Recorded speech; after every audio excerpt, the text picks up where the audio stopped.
नमस्कार। अब तक महात्मा गांधी की आत्मकथा का हम लोगों ने 4 एपिसोड पूरा कर लिया है और आप लोगों का भरपूर साथ भी मिला है। और आज महात्मा गांधी की 5वीं एपिसोड, जिसमें महात्मा गांधी की हाई स्कूल की दिनचर्या, हाई स्कूल में उन्होंने कैसे अपना जीवन बिताया और क्या उनका जीवन में घटा, उसकी चर्चा होगी। सबसे पहले अध्याय शुरू करने के पहले मैं आप लोगों से ज़रूर कहना चाहूँगा कि अगर वीडियो को आप देखते हैं तो वीडियो को लाइक करें, कमेंट करें और जितना ज़्यादा हो सके दोस्तों आप सभी शेयर भी करें। और अगर आप पहली बार वीडियो को देख रहे हैं तो चैनल को सब्सक्राइब करें, बेल आइकन को ज़रूर क्लिक करें ताकि जब भी मैं वीडियो डालूं तब आपके पास नोटिफिकेशन चला जाए और आप जो हैं महात्मा गांधी की जीवनी की जो एपिसोड्स हैं उन एपिसोड्स का मज़ा उठा सकें। ये सिर्फ एक किताब नहीं है, महात्मा गांधी की आत्मकथा बायोग्राफी ऑफ महात्मा गांधी वो सिर्फ एक किताब नहीं है, ज्ञान का भंडार है।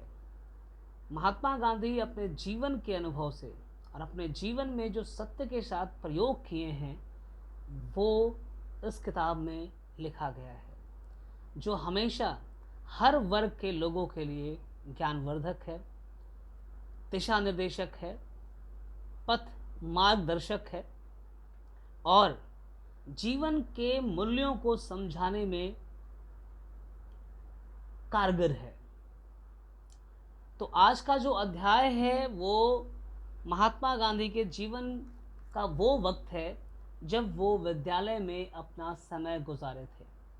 विद्यालय के अंतर्गत विद्यालय में उनका जीवन कैसा रहा है उसके बारे में महात्मा गांधी जो है इस किताब में जिक्र किया है और अपने अनुभव को इस किताब के माध्यम से हमारे साथ साझा किया है।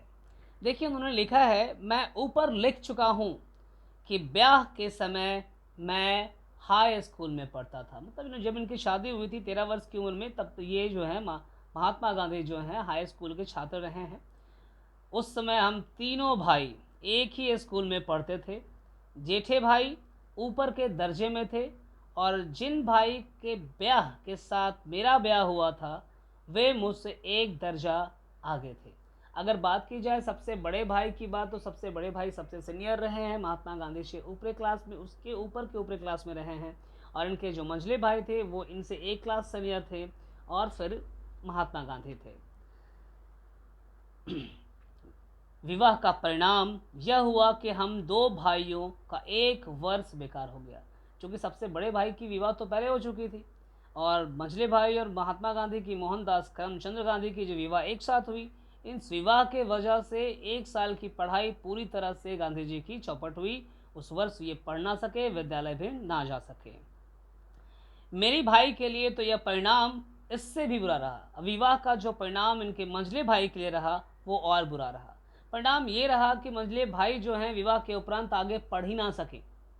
और इस पर महात्मा गांधी ये भी कहते हैं कि सिर्फ ऐसी व्यथा सिर्फ मेरे भाई के लिए नहीं, ऐसे कई नौजवानों के जीवन में ऐसी घटनाएं घटी होंगी कि विवाह के बाद के पश्चात उन्हें अपना पढ़ाई छोड़ना पड़ा होगा और त्यागना पड़ा होगा। कितने नौजवान को ऐसे अनिष्ट परिणाम का सामना करना पड़ता होगा, भगवान ही जाने। देखिए इसकी कल्पना भी महात्मा गांधी नहीं कर रहे हैं कि मेरे भाई के जैसे ऐसे कई नौजवान इस देश के होंगे जिन्हें विवाह के उपरांत जो है पढ़ाई से वंचित, पढ़ाई से दूर होना पड़ा होगा। विद्याभास और विवाह दोनों एक साथ तो हिंदू समाज में ही चल सकते हैं। देखिए ये यहाँ पर जो है ना महात्मा गांधी एकदम कटाक्ष करते हैं कि विद्याभास, शिक्षण की, सरस्वती की पूजन, सरस्वती की आराधना और विवाह ये सिर्फ हिंदू समाज में ही एक साथ चल सकते हैं और किसी समाज में जल्दी देखने को हमें ऐसा नहीं मिलता है। मेरी पढ़ाई चलती रही। हाई स्कूल में मेरी गिनती मंद बुद्धि विद्यार्थियों में नहीं थी। मतलब ये साफ कह रहे हैं कि हाई स्कूल में मंद बुद्धि विद्यार्थियों में नहीं थी, लेकिन बहुत तेज विद्यार्थियों में भी नहीं होती थी। औसतन छात्र रहे हैं और यही यहाँ पे कहना चाहते हैं। देखिए साफ साफ ना लिख करके थोड़ा सा घुमाया इन्होंने कि मंद बुद्धि के कैटेगरी में मैं नहीं आता था, लेकिन हाँ ये भी नहीं था कि मैं तेज बच्चों की कैटेगरी में आता था। औसतन छात्र रहा हूँ, एवरेज रहा हूँ और एवरेज छात्र की गिनती में ही मैं गिना जाता था, औसतन छात्र की गिनती में ही। हर साल माता पिता के नाम स्कूल में विद्यार्थी की पढ़ाई और उसके आचरण के संबंध में प्रमाण पत्र भेजे जाते थे।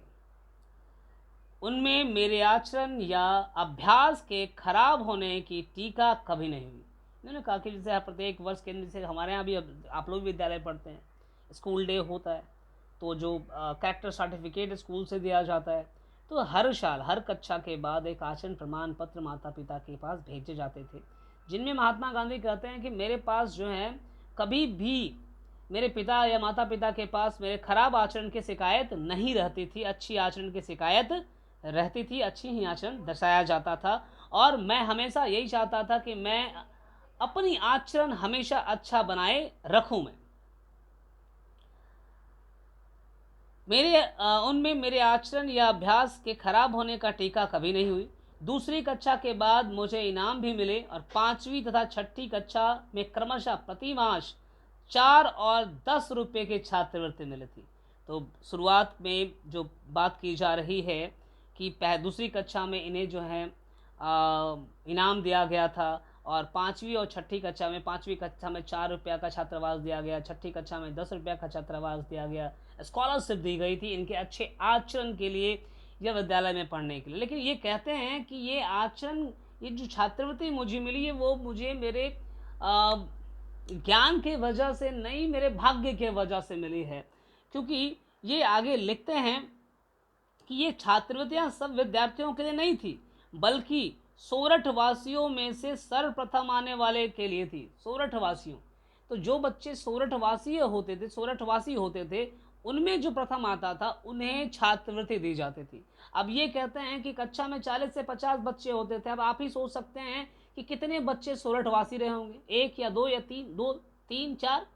तो उनमें से जो फर्स्ट आया, तो महात्मा गांधी उनमें से फर्स्ट आ जाते थे और उन्हें वो 4 रुपया और 10 रुपया की छात्रवृत्ति मिल जाती थी। लेकिन उस समय 4 रुपया और 10 रुपया के बहुत मोल होते थे बच्चे। अभी लगता है ना कि 4 रुपया और 10 रुपया, 4 रुपया का स्कॉलरशिप, नहीं नहीं नहीं, उस वक्त वो 4 रुपया की बहुत मोल होती थी, क्योंकि उसमें आना चलता था। ठीक है, वो 4 रुपया एक मायने रखता था और बहुत ही वैल्यूबल करेंसी उस समय की रही है हमारे देश में। चलिए आगे चलते हैं। मेरा अपना ख्याल है कि मुझे अपनी होशियारी का कोई गर्व नहीं था। ये साफ कहते हैं कि मुझे अपने आप पे, अपनी होशियारी के विषय में कहूँ तो मुझे इस पर कभी कोई गर्व रहा नहीं है। पुरस्कार या छात्रवृत्ति मिलने पर मुझे आश्चर्य होता था। देख लीजिए, देखिए गर्व इसलिए साफ कहते हैं, मुझे अपनी विद्वता के लिए, मुझे अपने ज्ञान पे कभी घमंड नहीं रहा है। और जो कुछ भी पुरस्कार, कभी इनाम दी जाती थी तो मुझे आश्चर्य होता था कि मुझे पुरस्कार या इनाम कैसे मिल रहा है। तो साफ है इन शब्दों के साथ कि महात्मा गांधी एक औसतन छात्र रहे हैं, जिस वजह से इन्हें हमेशा आश्चर्य होता था कि ये इनाम की राशि, ये स्कॉलरशिप की बातें, स्कॉलरशिप जो मुझे 4 रुपया और 10 रुपया की दी जा रही है, बड़े वो आश्चर्यपूर्ण है मेरे लिए। मैं बड़ा आश्चर्य से उसके बारे में सोचता था कि आखिर मुझे क्यों मिलता है, दिया जाता है। पर अपने आचरण के विषय में मैं बहुत सजग रहा। लेकिन ये सबसे बड़ी बात है। देखिए कहावत कहते हैं ना, कहावत है, character is lost, everything is lost. Mahatma Gandhi अपने चरित्र के निर्माण के लिए बचपन से ही तैयार थे और अपने चरित्र पे कभी भी काला धब्बा लगने नहीं दिए। इसके लिए वो हमेशा सजग रहते थे। जब कभी भी इनके जीवन में या उस उम्र में भी इनके चरित्र पे, आचरण पर काला धब्बा लगता था या इनकी किसी गलती की वजह से शिक्षक इन्हें डांटा करते थे, तो उस वक्त इन्हें बहुत रुलाई आती थी, अपने आप पे क्रोध आता था। ये इसलिए नहीं कि इन्हें दंड मिल रहा है, दंड का भागी बनने के वजह से। देख लीजिए, हम और आप, जैसे मैं आपके क्लास में पढ़ाने आता हूँ या आपके और शिक्षक आते हैं, तो दंड देने के वक्त में आप हाथ पसार दे, क्या होगा, 2 लाठी, 2 छड़ी मारेंगे, 2 थप्पड़ लगा देंगे, है ना, और बाद में मन ही मन गालियाँ भी निकल जाती हैं। देखिए मैं बहुत क्लियर बोलूँगा, ये ऑब्वियस है। मैं जानता हूँ कि जब कभी भी किसी छात्र को आज के परिवेश में किसी प्रकार का दंड दिया जाता है, अनायास उसके मन ही मन में शिक्षक के प्रति गालियाँ निकलती हैं। और तो आज के छात्र ये हैं कि हर एक शिक्षक का एक नाम रखे हुए हैं। ये आदर नहीं है, ये उस शिक्षक की अनादर है। शिक्षक जानकर आपको नहीं मारता है, जानकर आपको पनिशमेंट नहीं देता है। शिक्षक आपके भविष्य को बेहतर बनाने के लिए आपको पनिशमेंट देता है, ताकि आप अपने जीवन को सही मार्गदर्शन करें। आपने जो गलती की है उस गलती से सीखकर अपने आप को नई दिशा दें, ताकि अपने जीवन में वो दोबारा गलती ना करे। इसलिए शिक्षक आपको पनिशमेंट देता है। इसलिए महात्मा गांधी कहते हैं कि जब कभी भी मुझे शिक्षक के द्वारा किसी भी प्रकार का दंड मिलता था तब मुझे बहुत रुलाई आती थी। इन्होंने एक वाक्या को भी यहाँ पे लिखा है, जब ये क्लास दूसरी कक्षा में थे तब की बात ये लिखते हैं, और अपना दुख को यहाँ पे ये व्यतीत करते हैं और कहते हैं, यह पहली या दूसरी कक्षा की कहानी है। दूसरा एक प्रश्न जो है जिसमें कि इन्होंने क्या किया था, इन्हें पहली या दूसरी कक्षा में होंगे जब इन्हें जो है किसी वजह से शिक्षक के द्वारा डांट खानी पड़ी थी। तो उस डांट खाने, वो जो डांट मिला उन्हें, उसके वजह से वो परेशान हुए, दुखी हुए, पर वो डांट के भागी बने थे। सोच लीजिए, एक बात समझिए कि पहली कक्षा या दूसरी कक्षा में बालक की उम्र क्या होती है। उस वक्त अगर एक बच्चे में गलती करने और दंड का भागी बनने का दुख का बोध होता है, वो पछतावा करता है कि मैंने क्या गलती की है और उस गलती के वजह से मैं दंड का भागी बना हूँ, और उसके लिए आंखों में आंसू आती है, तो उन्हें सत सत नमन। वैसे बच्चों को मैं एक शिक्षक होने के नाते सत सत नमन करता हूँ। महात्मा गांधी की इस बात को भी मैं सत सत नमन करता हूँ। मैं कभी ऐसा नहीं रहा हूँ, और पिछले 17-18 सालों से मैं पढ़ा रहा हूँ, ऐसे छात्र भी मुझे नहीं मिले हैं जो अपनी गलती के लिए पछतावा करते हैं। आज के परिवेश में शिक्षक और जो छात्र का संबंध है वो थोड़ा अजीब बन चुका है। कभी कुछ शिक्षकों की गलती पाई जाती है तो कभी जो है छात्रों की। ताली एक हाथ से बजती नहीं है, ताली दोनों हाथ से बजती है। आज के परिवेश में शिक्षक, मेरा मानना है कि आज के परिवेश में आज भी द्रोणाचार्य जैसे शिक्षक की आवश्यकता इस युग में नहीं है। द्रोणाचार्य जैसे शिक्षक की आवश्यकता इस युग में नहीं है, और ना ही एकलव्य जैसे छात्र की आवश्यकता इस युग में है। छात्र तो अर्जुन की तरह ही होना चाहिए, छात्र कर्ण की तरह ही होना चाहिए, परंतु शिक्षक के प्रति आदर और सत्कार हमेशा रखना चाहिए। आप यकीन नहीं कीजिएगा कि न्यूजीलैंड में शिक्षकों को जो सम्मान मिला है वो सम्मान हमारे देश में शिक्षकों को नहीं है। न्यूजीलैंड में जब कभी भी सरकार बनाई जाती है और गवर्नमेंट के लिए जो है अलग अलग पदों के लिए जब शपथ ग्रहण होता है वहाँ के प्रधानमंत्री वगैरह के लिए, तो शिक्षकों को बुलाया जाता है उस शपथ समारोह में। हमारे यहाँ ऐसा नहीं है। हमारे यहाँ शिक्षकों की जो मूल है उसकी कोई मूल ही नहीं है। दूसरी चीज़, शिक्षक भी अपने कार्य को जो है ईमानदारी से संपादित नहीं कर रहे हैं। सरकारी विद्यालयों की बात करें तो वहाँ तो और भी गंदा है, और खासकर बिहार में तो और भी बुरे हालात हैं, बुरे दौर हैं। पर सवाल यही बना है कि बेहतर ये होता है, ठीक है, बेहतर इस बात को लेकर है कि हम बेहतर से बेहतर आचरण कैसे बनाएं, और इसके लिए हमें शुरुआत अपने स्कूल से ही करना होता है। हमें अपने शिक्षकों के प्रति पूरी आदर भाव रखनी होती है। अगर शिक्षक ने आपको किसी वजह से दंडित किया है तो उस दंड करने के पीछे एक सकारात्मक पहलू होती है। अब उसी सकारात्मक पहलू को समझना होता है।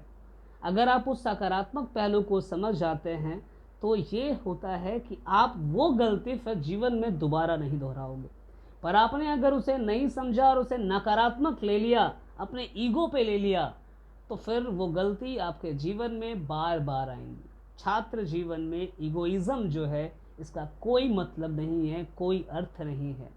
कहते हैं कहावत है, जो पेड़ लदे होते हैं, जो पेड़ झुके ना हो तो फिर फल पथिकों को कहाँ से मिलेगा। तो पेड़ क्या होता है, फल से लद कर झुक जाता है। तो वही है, आचरण वही है कि आप में सहजता होनी चाहिए। किसी भी चीज़ को सीखने के लिए आप में सौम्य स्वभाव होना चाहिए। सहृदय जो है उस सीख को अपने जीवन में ला सके, इसकी आवश्यकता है। महात्मा गांधी ने वही कही है। मैं सत सत नमन करता हूँ कि पहली और दूसरी कक्षा के छात्रों में इतनी बड़ी सोच नहीं होती है, पर इनमें थी। इनमें अपने, जरूरी नहीं है कि वे छात्र बहुत तेज हो, लेकिन आचरण उसके अच्छे होते हैं तो उसका नाम हमेशा लिया जाता है, और इनके साथ ये हमेशा रहा। एक और कहानी है, प्रसंग है इनके 7वीं कक्षा की। उस समय दोराबजी अदलजी घीमी हेडमास्टर थे। इनके हाई स्कूल के हेडमास्टर का नाम था Dorabji Adalji Ghimi. This is the name of his headmaster, his principal. He was the principal of Mahatma Gandhi, his school. जब महात्मा गांधी 7वीं कक्षा में थे, when Mahatma Gandhi was in class 7, at that time Dorabji Adalji Gimi was the principal, or you can say that headmaster of his school. वे विद्यार्थी प्रेमी थे क्योंकि वे नियमों का पालन करवाते थे, व्यवस्थित रीति से काम लेते और अच्छी तरह पढ़ाते थे। देखिए वो बहुत ही ईमानदार थे, विद्यार्थियों से प्रेम करने वाले हेडमास्टर थे। और एक शिक्षक को सबसे बड़ी ज़रूरत है कि वो अपने विद्यार्थियों से भरपूर प्रेम करे। जब तक एक शिक्षक अपने विद्यार्थियों से प्रेम नहीं करेगा, तब तक वो अपने छात्रों को अच्छी और उचित मूल्य की शिक्षा नहीं दे पाएगा। तो ये ज़रूरी है, वर्तमान के शिक्षकों के लिए भी ज़रूरी है कि एक शिक्षक को जो है विद्यार्थी प्रेमी होना चाहिए, और ये जो है नियमों का पालन करवाते थे। देखिए डिसिप्लिन, अनुशासन को बनाए रखने के लिए दोराबजी अदलजी घीमी जो हैं रीति रिवाजों का पालन करवाते थे, नियमित रूप से पालन करवाते थे, नियमों का पालन करवाते थे, व्यवस्थित रीति रिवाज से काम लेते थे और अच्छी तरह। दूसरी चीज़, जब ये पढ़ाने के लिए भी वर्ग में जाते थे तो मन से और अच्छे तरीके से पढ़ाते थे। इनमें किसी प्रकार की ईर्ष्या नहीं होती थी और किसी बच्चे के प्रति इनमें द्वेष का भाव नहीं होता था। बहुत ईमानदारी से, बहुत प्रेम से बच्चों को शिक्षा देते थे। उन्होंने उच्च कक्षा के विद्यार्थियों के लिए कसरत, क्रिकेट अनिवार्य कर दिए थे।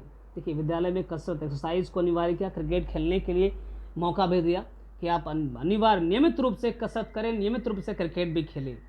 मुझे इनमें रुचि थी। इनके अनिवार्य बनने से पहले मैं कभी कसरत, क्रिकेट या फुटबॉल में गया ही नहीं था। देखिए महात्मा जी कहते हैं कि अदल जी जो हैं उन्होंने कसरत और क्रिकेट को जब नियमित रूप से अनिवार्य किया, तो इसके पहले जो है मैं कभी कसरत किया नहीं, इसके पहले जो है मैं कभी क्रिकेट खेलने नहीं गया, इसके पहले जो मैं कभी फुटबॉल खेलने के लिए गया ही नहीं। पर जब ये नियमित बना तो इस काम को मैं करने के लिए जाता था, खेलने जाता था, कसरत करता था। ना जाने का मेरा शर्मिला स्वभाव ही एकमात्र कारण था। देखिए नहीं जाने, पहले से नहीं जाते थे तो शर्मीले स्वभाव के और इंट्रोवर्ट थे महात्मा गांधी, एक्सट्रोवर्ट नहीं थे। अपने विद्यालय, अपनी बाल्यावस्था में, विद्यार्थी जीवन में इंट्रोवर्ट रहे हैं, शर्मीले रहे हैं। शर्मीले स्वभाव के वजह से इन्होंने पहले भी लिखा है कि शर्मीले स्वभाव के होने की वजह से विद्यालय से पहले भाग जाते थे, किसी का इंतजार नहीं करते थे, किसी मित्र को नहीं बनाते थे। ये शर्मीलापन था इनके अंदर, जिसकी वजह से ये पहले कभी एक्सरसाइज और क्रिकेट के मैदान में खेलने के लिए नहीं गए, फुटबॉल खेलने के लिए नहीं गए। ये इन्होंने साफ लिखा है। अब मैं देखता हूं कि मेरी वह अरुचि मेरी भूल थी। अब वर्तमान में जब ये बुक लिख रहे थे तो कहते हैं कि वो उस वक्त जो मैंने अरुचि दिखाई है, मैंने इन विषयों पे अपना ध्यान नहीं दिया, ठीक है, इंटरेस्ट शो नहीं किया, वो मेरी गलती थी।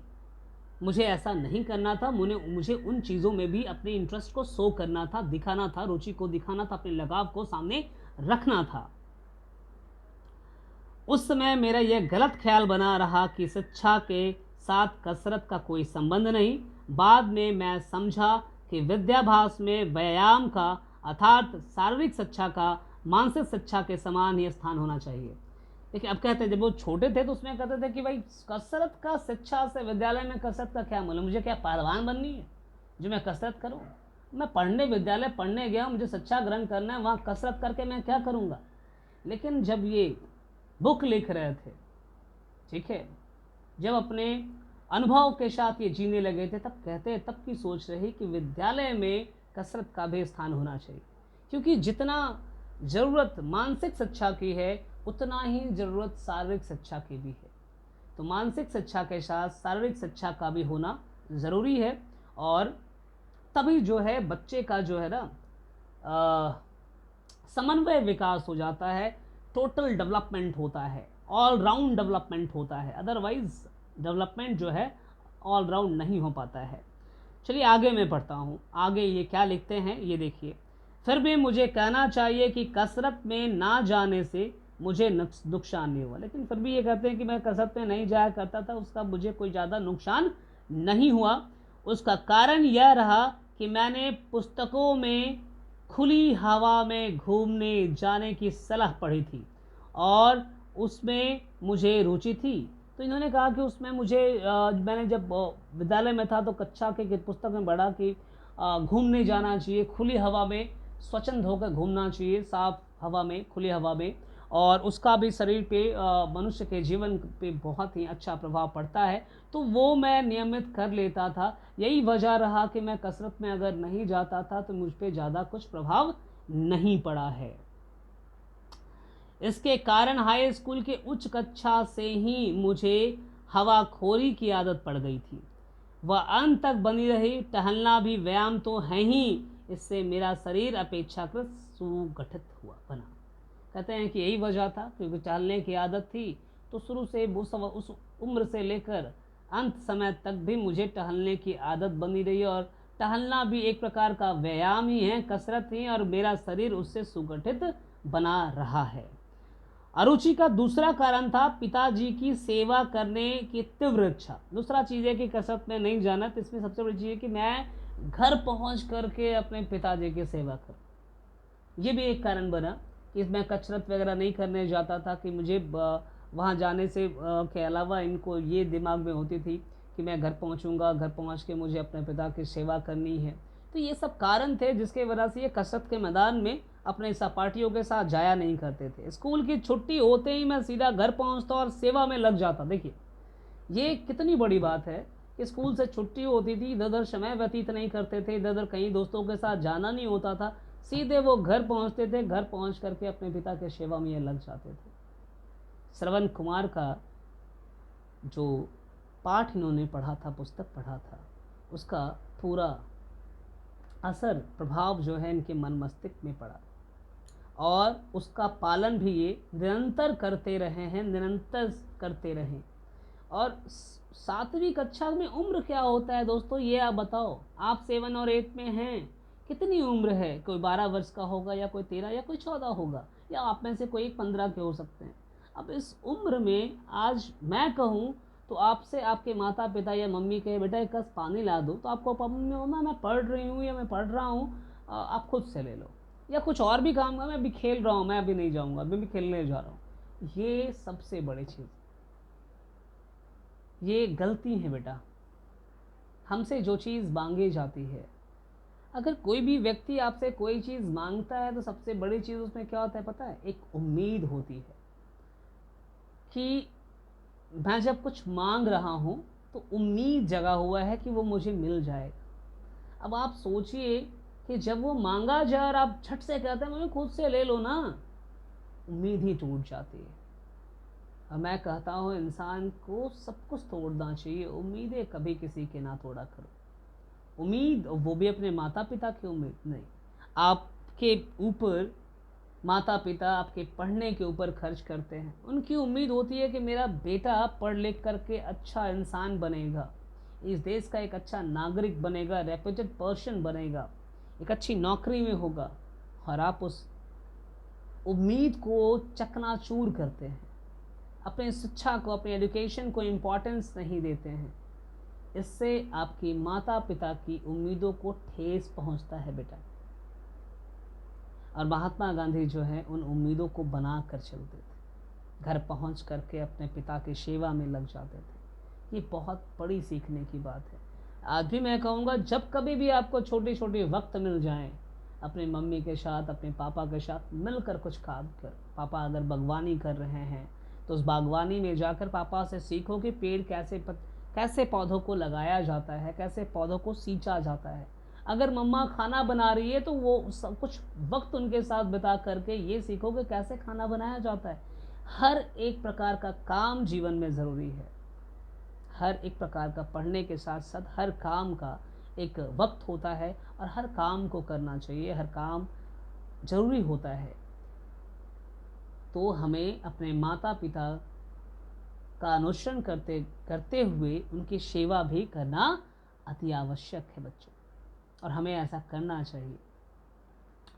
चलिए मैं आगे बढ़ता हूँ। ये कुछ फिलॉसफी मैंने आपको दे दी। आपको लग रहा होगा सर क्या आप भाई फिलॉसफी देने लगे, लेकिन सत्य कहता हूँ, करके देखो मज़ा आएगा, सच में मज़ा आएगा। जब कुछ पढ़ रहे हैं ना तो उससे सीखने के बाद उसे जीवन में आत्मसात करो। सच्चा उसी को कहते हैं। एडुकेशन वही है बच्चों, सच्चा वही है। जब आपने कुछ सीखा और उसे अपने जीवन में के मूल्यों के साथ जोड़ दिया ना, वो है सच्चा। क्योंकि वो आप कदापि नहीं भूलने जा रहे हैं, उसकी पाठ आपको रटना नहीं पड़ेगा, वो आपके जहन में आकर बैठ जाएगा और आप कभी नहीं भूलेंगे। जीवन के अंत समय तक वो कहानी, वो बातें नहीं भूल पाएंगे, वो बातें आपको याद रहेंगी। तो शिक्षा का वही अर्थ है। शिक्षा तभी जो है मीनिंगफुल बनता है जब जीवन के साथ उसे जोड़ा जाए। ऐसे तो फिर वो पाठ है, रट लिए, परीक्षा दे दिए, अंक आ गया, चलिए अगले कक्षा में आ गए, फिर अगले कक्षा में आने के बाद चला पता कि पिछली कक्षा की सारी बातें भूल चुके। तो ऐसी शिक्षा की कोई इंपॉर्टेंस नहीं, कोई मतलब नहीं है। शिक्षा वही है जो जिसे जीवन भर याद रखा जाए। किसी चीज़ को ऐसे पढ़ो कि कभी भूल न पाओ, किसी चीज को ऐसे पढ़ो कि कभी भूल न पाओ, तब देखो जीवन की वो तस्वीर जिसकी उम्मीद शायद किसी ने ना की हो। सफलता के पीछे आपको नहीं भागना पड़ेगा, सफलता आपके पीछे आएगी या झक मार के आएगी। 3 इडियट्स की ये लाइन बहुत सही लाइन है बच्चों, ठीक है। अगर आप में काबिलियत है, सफलता मिल जाना है, ठीक है, तो काबिलियत के पीछे भागिए, काबिल बनिए, सफलता आपके पास आएगी। चलिए मैं आगे बढ़ता हूं।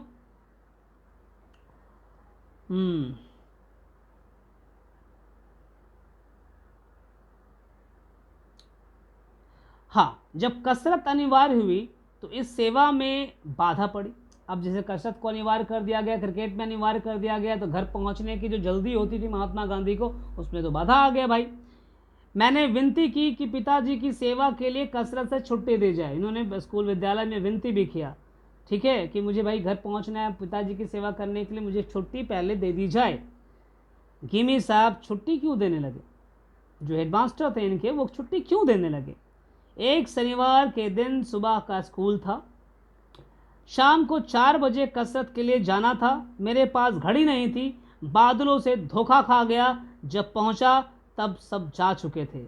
दूसरे दिन गिमी साहब ने हाजिरी देखी तो मैं गैर हाजिर पाया गया। मुझसे कारण पूछा गया, मैंने सही सही कारण बता दिया। उन्होंने उस सच नहीं माना और मुझ पर 1 या 2 आने का जुर्माना किया।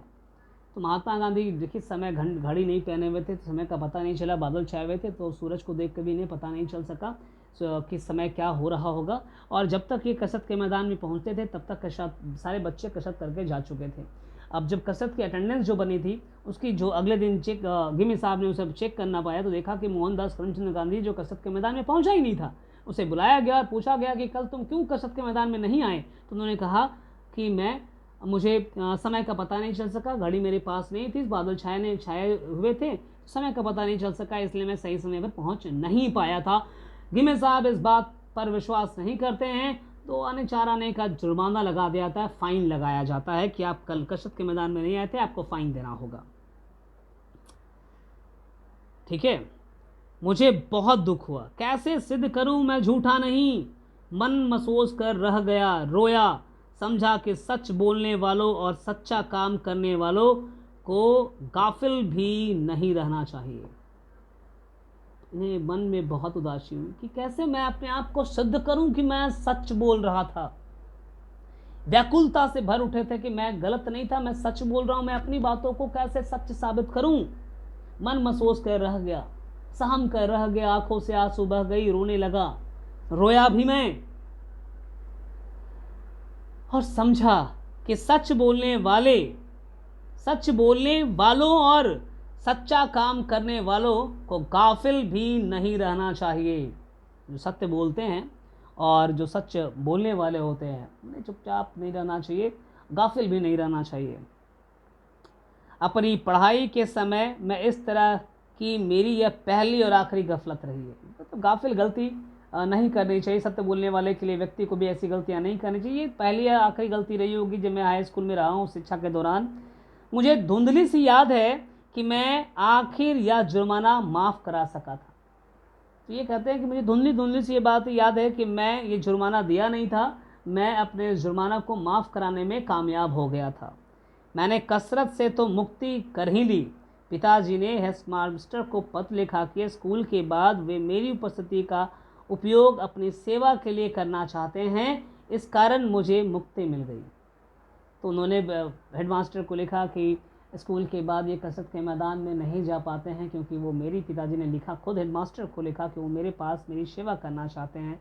तो मैं आपसे अनुरोध करता हूँ कि मोहनदास करमचंद गांधी को छुट्टी के बाद कसरत की क्लासेस से छुट्टी दे दी जाए, निजात दे दिया जाए। व्यायाम के बदले मैंने टहलने का सिलसिला रखा। तो कसरत की जगह पे जो मैंने टहलने का सिलसिला बना लिया। इसलिए शरीर को व्यायाम ना देने की गलती के लिए तो शायद मुझे सज़ा नहीं भोगनी पड़ी, पर दूसरी गलती की सज़ा मैं आज तक भोग रहा हूँ। मैं नहीं जानता कि पढ़ाई में सुंदर लेखन आवश्यक नहीं है, यह गलत ख्याल मुझे कैसे हो गया था। देखिए, अब ये एक चीज़ गलती और है। देखिए, बार बार मैं कहता हूँ, महात्मा गांधी ने, मुझे याद है मैंने पढ़ा था कहीं पे कि महात्मा गांधी की हैंड राइटिंग अच्छी नहीं थी, और इन्होंने एक लाइन कहा था कि जिस बालक के चित्रकला अच्छी होती है, चित्र बनाने के अच्छा चित्र बनाता है, उसकी हैंड राइटिंग अच्छी होती है। तो जनरली ऐसा देखने को मिला है, not in all the cases. Mahatma Gandhi कहते हैं कि मुझे लगता था भाई अच्छी शिक्षा के लिए हैंड राइटिंग की क्या ज़रूरत है, लिख ले ही रहा हूँ, लोग पढ़ पा रहे हैं, तो फिर हैंड राइटिंग को बहुत खूबसूरत बना के लिखूँ, उसकी कौन सी ज़रूरत है, शिक्षा में इसकी क्या इम्पोर्टेंस है उस समय। लेकिन जब इस समय कहते हैं कि नहीं, शिक्षा में हैंड राइटिंग की भी बहुत अच्छी ज़रूरत है। आप जब शिक्षित हो रहे हैं तो आपके हैंड राइटिंग भी अच्छे दिखने चाहिए, जिससे होता क्या, आपकी शिक्षा दिखती है। आपके जब कॉपी सुंदर होते हैं तो आपकी शिक्षा का, आपने क्या सीखा है उसका प्रतिफल, उसका आईना बनकर वो राइटिंग आईना बन जाता है, और राइटिंग से लोग समझना शुरू करते हैं कि आपकी उचित अच्छी शिक्षा मिल रही है। पर ठेठ विलायत जाने तक यह बना रहा। बाद में, और ख़ास करके जब मैं वकीलों के तथा दक्षिण अफ्रीका में जन्मे और पढ़े लिखे नवयुवकों के मोती के दाने जैसे अक्षर देखे तो मैं शर्माया और पछताने लगा। जब ये वकालत दक्षिण अफ्रीका गए तो वहाँ के वकीलों के अक्षरों को देखा तो इतनी खूबसूरत मोती के दानों की तरह साफ सुथरी अक्षर को देखकर ये शर्मा गए अपने हैंड राइटिंग को देखकर। तब इन्हें एहसास होता है कि अच्छी हैंड राइटिंग का होना भी बहुत आवश्यक है। मैंने अनुभव किया कि खराब अक्षर अधूरी शिक्षा की निशानी मानी जानी चाहिए। बाद में मैंने अक्षर सुधारने का प्रयत्न किया, पर पके घड़े पर कहीं गला जुड़ता है। जवानी में मैंने जिसकी उपेक्षा की उसे आज देखिए, इन्हें जब शर्म हुआ तो इन्होंने कहा कि देखिए, इन्होंने साफ रूप से कहा कि अच्छी शिक्षा जो होती है पूर्ण ज्ञान का, पूर्ण शिक्षा की, अच्छी हैंड राइटिंग पूर्ण शिक्षा की निशानी है। अगर किसी का अच्छी हैंड राइटिंग नहीं है, मतलब उसे अधूरी शिक्षा मिली है। और जब मैं अपनी हैंड राइटिंग को देखा तो मुझे एहसास हुआ कि मुझे अपने हैंड राइटिंग को बदलाव करनी चाहिए। लेकिन कहते हैं कि भाई पका हुआ हांडी को आग में रखने से, अब क्या, पका हुआ हांडी को अब ठोक करके हम सही नहीं कर सकते हैं, इसलिए लिखें पके घड़े पर कहीं गला जुड़ता है। पका हुआ जब घड़ा है तो उसमें फिर से मिट्टी जोड़ दें, नहीं जुड़े पाएगा। अगर कोई घड़ा है कहीं छेद है तो उसे जोड़ दिया जाए, नहीं जुड़ेंगे सर। तो एक बार जो हैंड राइटिंग बन जाती है उसे फिर सुधारना बड़ा मुश्किल होता है, कठिन है। जवानी में मैंने जिसकी उपेक्षा की उसे आज तक नहीं कर सका पूरा। मतलब इस चीज़ की हैंड राइटिंग को मैंने आप उपेक्षा किया, ऐसे कोई मतलब नहीं है। कसरत वाली बात में जो टहलते थे तो वो पूरी हो गई, उसका ज़्यादा असर नहीं पड़ा, पर हैंड राइटिंग का खेद इनके मन में रहा है। एपिसोड 5 का यहाँ तक। इसके बाद कल हम लोग देखेंगे एपिसोड 6 में कि आगे में कुछ युवा हाई स्कूल में कुछ इनके दुखद प्रसंग रहे हैं। उन दुखद प्रसंग को कल हम लोग पूरा करेंगे, क्योंकि ये हाई स्कूल का जीवन है तो थोड़ा सा लंबा है, क्योंकि हाई स्कूल में बच्चे कई प्रकार की गलतियां करते हैं, तो उस प्रकार की सारी चीज़ें यहाँ पर हैं, तो उसके जिक्र हम लोग छठी एपिसोड में करेंगे। टिल देन मैं आप लोगों से विदा चाहता हूँ, और एक उम्मीद ज़रूर चाहूँगा कि जितने भी मेरे श्रोतागण हैं, मेरे व्यूअर्स हैं, लिसनर्स हैं,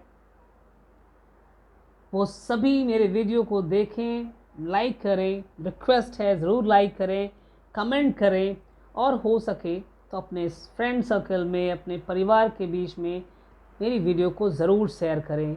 और अगर कोई नए हैं तो मैं आपसे दरख्वास्त करता हूँ, हाथ जोड़कर विनती करता हूँ, एक बार मुझे भी मौका दें और चैनल को सब्सक्राइब करें और मुझे मौका दें, ताकि मैं आपके सामने अच्छी अच्छी बातें, अच्छी अच्छी किताबों के सार लेकर आऊँ और आपके जीवन को मार्गदर्शित कर सकूँ। धन्यवाद। टिल देन बाय बाय, मिलते हैं कल अगले एपिसोड के साथ। जय हिंद, जय भारत।